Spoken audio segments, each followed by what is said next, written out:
risk option, maybe slightly, but it's not quite so good on the line, but definitely there's no risk of losing their wind.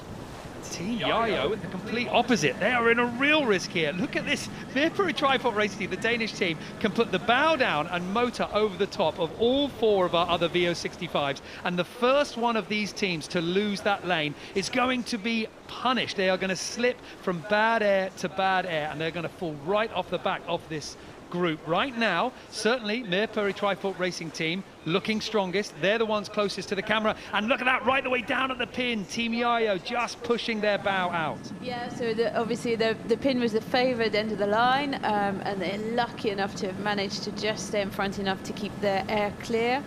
And maybe now they can just push the helm up and squeeze out in front around the bow of WindWhisper. I'm really impressed there that Team Jajo was able to do that, and we actually do have somebody on the inside of the Team Jajo. Out on the water right now, we do have Lisa Voss, a crew member of Team Jajo, on our chase boat, watching the action. So let's go down to the water now from the latest after that start.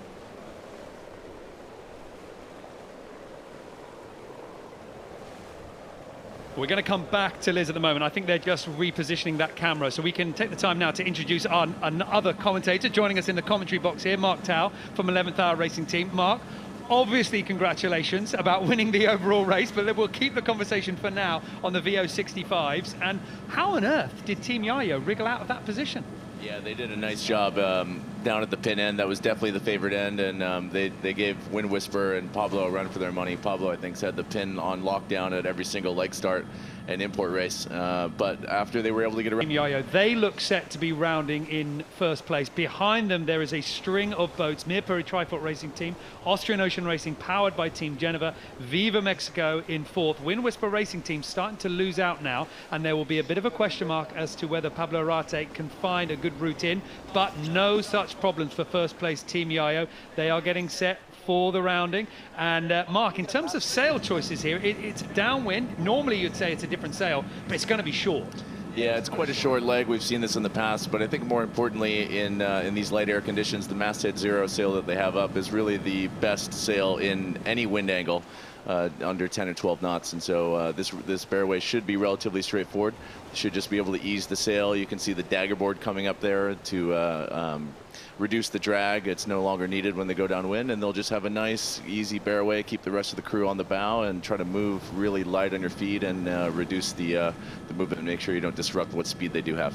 Now, you've sailed asymmetrics, you've sailed those ziggy-zaggy boats downwind, 29ers if I remember correctly, and there is going to be a point, isn't there, for Team Jajo when they jibe, everybody, they need to get this jibing quite quickly, they need to get down to that leyland quite fast, otherwise they're going to expose their windward quarter. Yeah, and generally in the light air here with these asymmetric sails, you end up sailing a bit of a hotter or tighter angle. So the course that they sail will look a bit...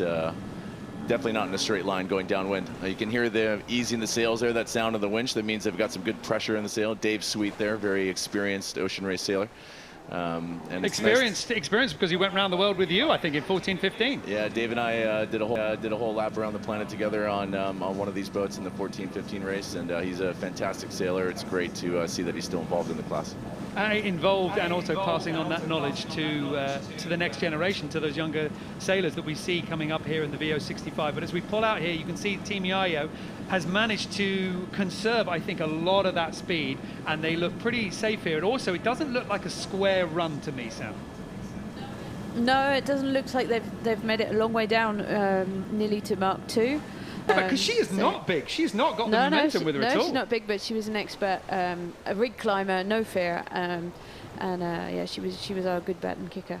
That is quite following his stern. Meanwhile, out in front, VO65 Tripod Racing Team, second place, trying to close down that last little distance to the leaders and getting ready to come round Mark 3. Out in the lead, Team Jajo now comes to the turn, and they're going to be pulling on that big masthead code 0. Sam, in this breeze, going upwind with that sail, normally we see it as a downwind sail, but in this breeze it works pretty well all the way around the racetrack.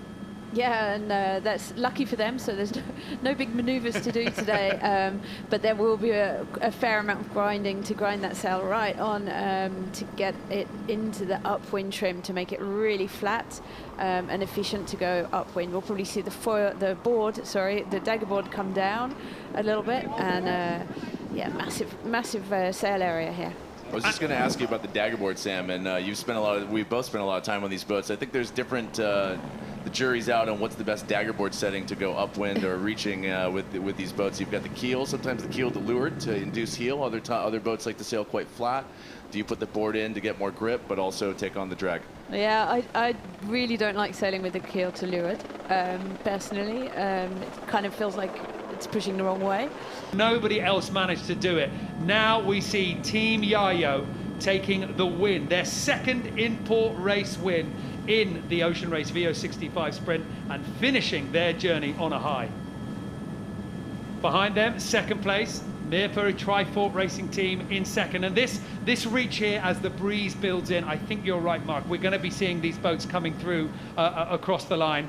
And I think for WindWhisper Racing Team, they are going to be able to have some assistance to come through here. We'll have to wait and see. But Mirpuri Trifort Racing Team, I mean, Sam, the combination of sailors on board this boat really only been racing for the final two stages, and they have had a little bit of trouble finding their feet. They had a bad arrivals here in Genova, losing out in the final moments. But you know, on their day, they can be fast. Yeah, exactly, and a good start and good crew work, good trimming, picking up those extra few points of a knot when it's needed by having good sail trim. That's work for them. And an opposite start from Team Jajo, but interesting that the boat that started to leeward, the boat that started to windward, that's where our 1 and 2 are. Yeah, exactly. As I said before, I think the extremities on the lines tend to give you clear air, and that's what it's all about in terms of setting yourself up for success on a lighter day of racing. Third place in the We Build import race here at our grand finale in Genova. Viva Mexico. And Mark, a team, I think, in terms of what they had started with, in terms of the resources, the time that they had, that's one thing. But when you look at a boat that has improved over the competition, I think this is the one. I'm so happy for these guys. I've known this team for a long time. They do all the California and Hawaii racing that I've been doing, and the Transpacks and Cabo races and whatnot. And this is really a family project. It started with Eric and his family. They've done a really nice job pulling this team together and represented their country quite well. 1, 2, and 3 complete. Team a little bit sweeter, but here are the confirmed scores. The overall import scoreboard. We have got Team Jajo here in Genova for the We Build import race. They take the maximum 6 points. WindWhisper Racing Team down in 5th place, taking 2 points. But what does that mean for the overall? Well, it's close, but it still keeps the Polish team up at the top spot. They needed to finish this race. They needed to make sure they got some points under their belt. It was, at a moment, looking like the light winds would swallow up Pablo. Absolutely amazing, and you can see how much it means to all these sailors when they're up there, when they're together, sharing this journey, kind of living together. I mean, living side by side on these...